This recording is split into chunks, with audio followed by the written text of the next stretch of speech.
we're absolutely delighted to open up this day, Senator Jeff Flake from Arizona, who for a long time has been a proponent of engagement with Cuba. So, Senator, thanks very much for coming.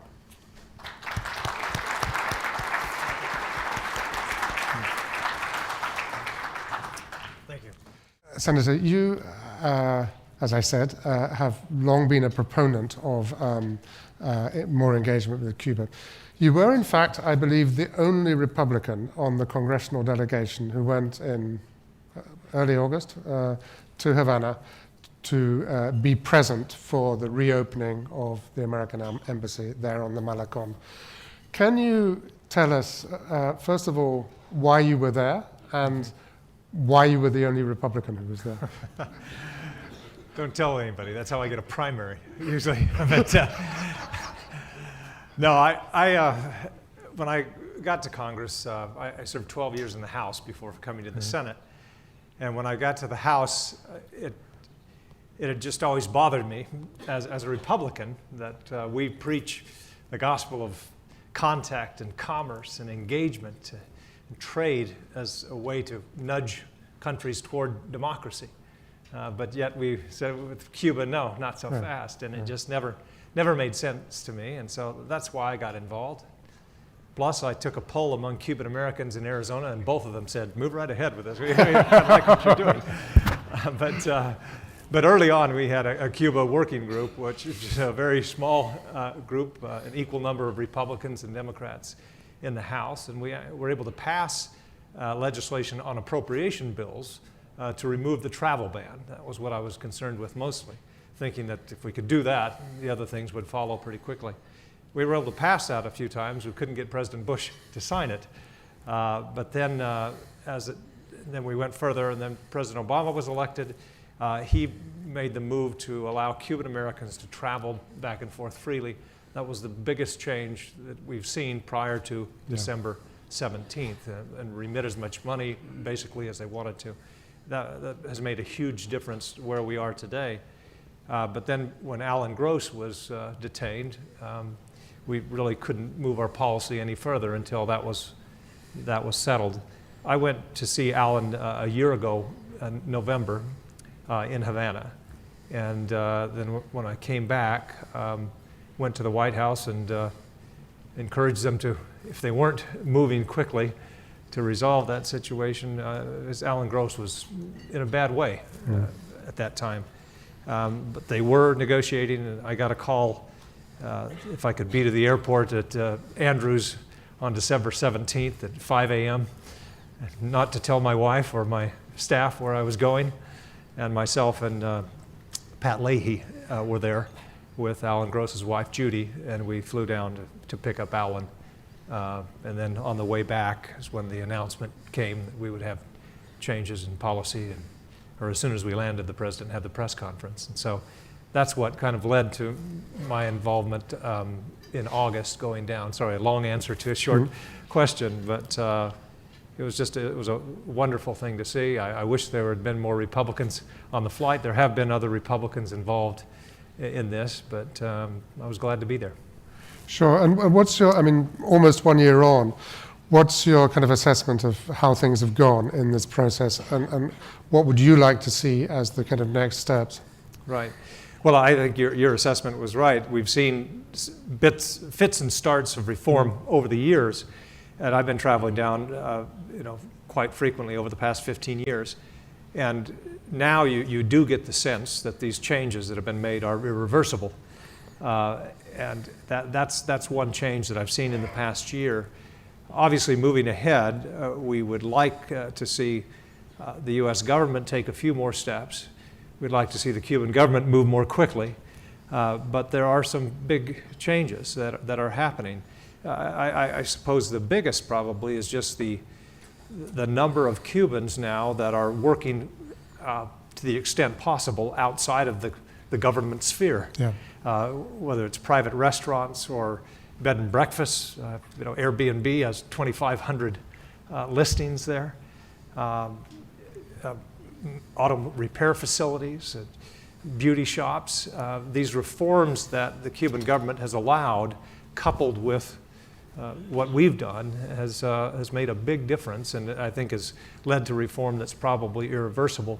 Moving ahead, what we'd like to see rather quickly, and I think it might come as early as the end of this month, is a civil aviation agreement between the two governments, which will allow not just charter flights, but direct flights, direct scheduled flights, which will allow somebody on American, for example, to use frequent flyer miles to go to Cuba. When things like that happen, it makes a big difference.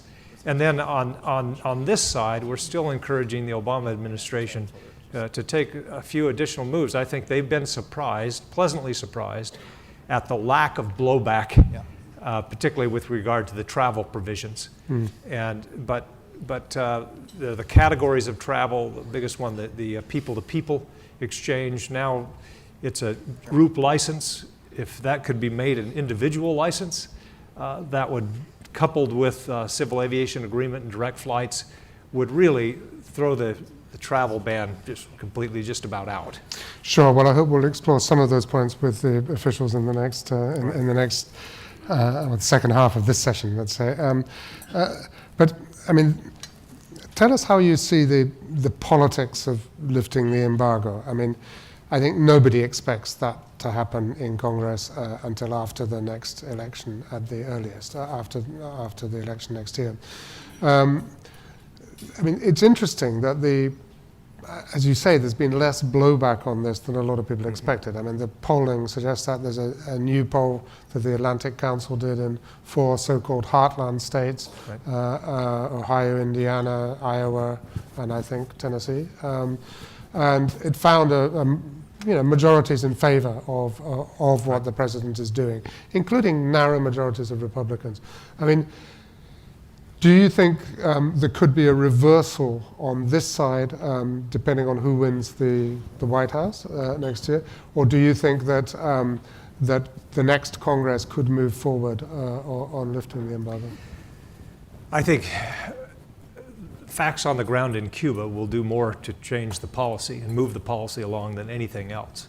The travel ban, for example, if that were put to a vote today in the United States Senate, if it were brought to the floor, what is it, S-299, my bill, we would have more than 60 votes for it. It'd be a large number of Republicans voting for it. The House is a little different story right now.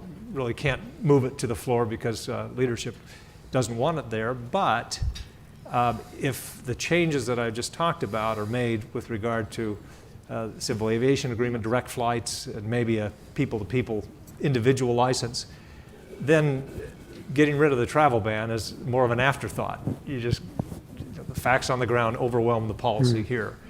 The overall embargo, because of Helms-Burton, it's very interwoven with a lot of regulations and changes that need to be made, and so I think that will take longer. But again, I think facts on the ground, if the Cuban government will move a little more quickly to deal with their investment code and to take advantage of the regulations that have been changed here, allowing for export of construction material, and auto parts, things like that they could take better advantage of that, and that will do more to help policy change here than anything else, the facts on the ground in Cuba. I mean, it's also, of course, allowing private importers in Cuba would make a huge difference. Precisely. But that's a complicated step for the government because they have exchange controls and so on.